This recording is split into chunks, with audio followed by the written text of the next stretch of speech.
Je vous dis que Laurent Gbagbo partira avant la fin du mois de janvier. Il va tomber comme un fruit, pas mûr, mais un fruit pourri. Que nous allons mener maintenant, là, après la convention, ce n'est pas une lutte pour inscrire Gbagbo sur la liste électorale. C'est une lutte pour gagner les élections présidentielles. C'est très important. C'est très important. Et je vais vous expliquer pourquoi c'est très important. L'inscription sur la liste électorale, c'est un acte administratif banal.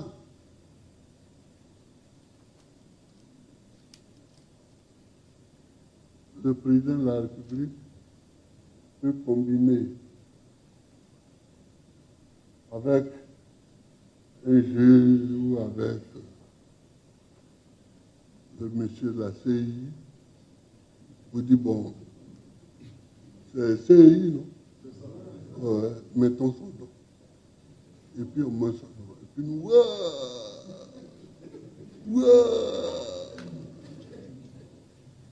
mais rien n'est fait. Parce que ce n'est pas là que se déclarent les candidats. Les candidats qui vont compétir, qui vont concourir, sont déclarés au Conseil constitutionnel un mois ou deux avant l'élection présidentielle. Donc ton nom peut être sur la liste, ou peut ne pas être sur la liste. Si le Conseil constitutionnel va dire que tu n'es pas candidat et que tu vas pas aux élections, tu fais quoi? C'est pourquoi il faut avoir en tête que ce n'est pas une bataille pour mettre le nom sur la liste. Si on met le nom sur la liste, c'est tant mieux. Ça nous fait des enjambées. En plus, que nous aurons gagné. Mais le problème, c'est d'être candidat et de gagner les élections. Il faut dès à présent que nous prenions les dispositions d'être partout sur le terrain pour être avec le peuple de Côte d'Ivoire, comme nous savons si bien le faire, et gagner les élections. Donc, c'est important, ce que je veux dire, ce que je vous dis là. C'est important. Il y a une histoire entre Gbagbo et Gbagbo Laurent. Il y a une histoire entre le peuple Adjoukoulouk et Gbagbo Laurent. Le pays a été créé ici. Le pays a été créé ici. Gbagbo était reconnaissant, il vient prendre ici la bénédiction pour aller prendre le palais présidentiel. Merci. C'est pourquoi le 11 avril, on avait mis ça au cadre. Mais comme nous, on voit clair, ce qui n'est pas encore arrivé, Laurent Gbagbo voit ça. On a mis ça au 11 pour bien préparer les choses. Donc le 11, papa, enfant, jeune, maman, nous tous, on va aller à Dabo. Le 11, on va aller à Dabo pour recevoir le président Laurent Gbagbo le 12 avril. Et quand Gbagbo retourne, il va au palais. Donc ne vous laissez même pas distraire sur son histoire de nom. Pour le nom là, il pleut ou il neige, Ouattara, on se connaît en Côte d'Ivoire. Il va mettre le nom de Gbagbo Laurent avant les élections présidentielles. Donc ne vous laissez même pas distraire. Nous sommes prêts. Nous sommes prêts. Quel que soit le lieu du rendez-vous, on va répondre. La seule chose qu'on ne peut pas faire, qu'ils ont fait hier, eux ils ont utilisé les armes, eux ils ont utilisé la violence pour installer leur mentor. Nous on va utiliser les unes avec vous, on va voter et Gbagbo va gagner. Donc ne craignez pas, je suis venu vous rassurer que la jeunesse est debout avec son premier responsable, Prince Achidali. Alors, les gens vont dire que le pouvoir l'a changé. Moi, j'ai mangé un bœuf. Les gens vont dire que le RDN n'est plus au pouvoir là. Moi, voici Ibrahim là. J'ai tué un bœuf. J'ai tué un bœuf pour inviter tout le monde. J'ai fait une grande fête ce jour-là. Une fête même commencé le matin jusqu'au soir. On va danser le matin jusqu'au soir. J'ai fait danser tout le quartier. J'ai fait danser tout mon village. La hawla wa la village. Qu'est-ce qu'on a fait pour mériter ce qu'on est en train de vivre aujourd'hui là?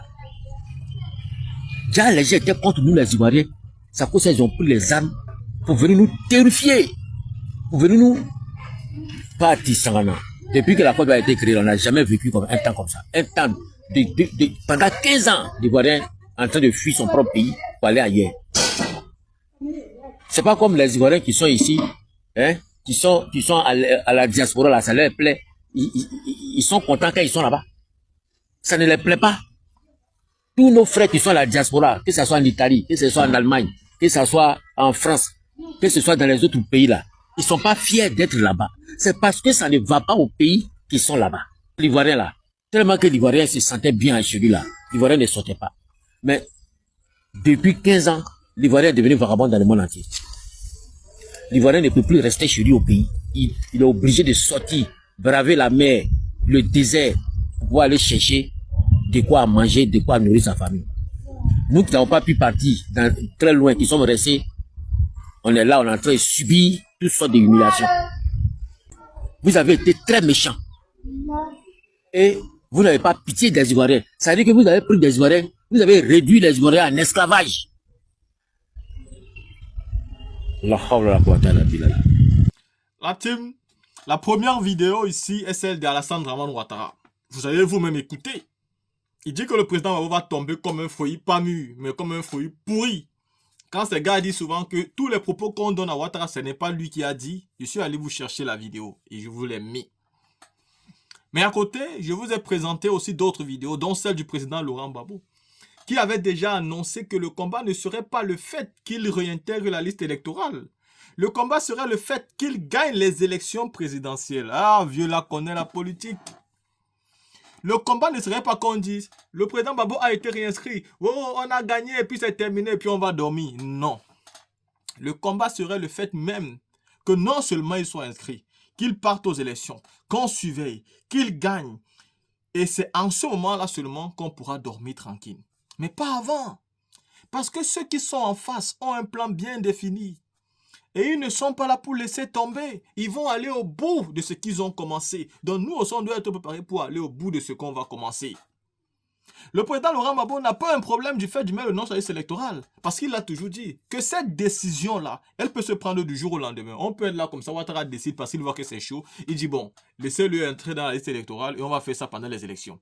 Mais le problème, c'est non seulement il entre, mais aussi il participe, mais aussi qu'il gagne. Mais de l'autre côté, il faut savoir un truc. Ouattara est conscient de quelque chose. Il sait qu'une élection, Gbagbo-Ouattara, Gbagbo tape à plat de couture. Gbagbo gagne à plat de couture. Il n'a aucune chance de gagner une élection face à Alassane Draman, face au président Laurent Gbagbo. Et voilà pourquoi moi je doute fort que celui-ci va inscrire le président Laurent Gbagbo. Parce qu'il n'aura pas une bonne foi. Mais surtout parce qu'il a peur. Il a peur, c'est-à-dire il sait très bien que les Ivoiriens ne l'aiment pas. Les Ivoiriens ne l'ont jamais aimé. Le monsieur est parti en prison. Ouattara a construit des ponts, il a fait des routes. Il a fait un semblant de développer le pays. Malgré ça, le monsieur est rentré, il est toujours aimé. L'amour n'a pas changé. Ouattara déteste les Ivoiriens. Qu'est-ce que j'ai fait aux Ivoiriens? Pourquoi les Ivoiriens ne m'aiment pas comme ils aiment le président Gbagbo? Qu'est-ce que je peux faire? Le problème, c'est que tu peux donner tout ce que tu veux à une femme. Tu peux donner l'argent, tu peux construire des maisons. Mais il y a un petit truc, que si tu n'as pas fait le petit truc, la femme ne sera pas fan. Elle sera peut-être fan à cause de cet argent et tout, mais elle ne sera pas totalement fan de toi. Parce que si tu ne lui donnes pas de ton attention, si tu ne lui donnes pas de ton temps, si tu ne l'écoutes pas, si tu penses que c'est l'argent qui va tout régler, ben elle ne sera pas là. Ben c'est comme ça le peuple.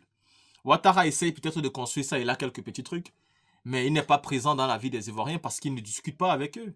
Et quand bien même il veut discuter avec eux, bah, il ne les écoute pas. Et quand bien même il fait semblant de les écouter, bah, il les ment.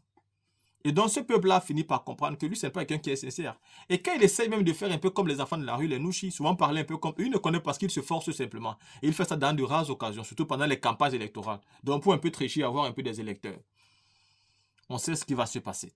Le président est là et le président va gagner les élections en 2025. Parce que tout ce que vous faites, il savait déjà, il avait déjà préparé les gens pour ça.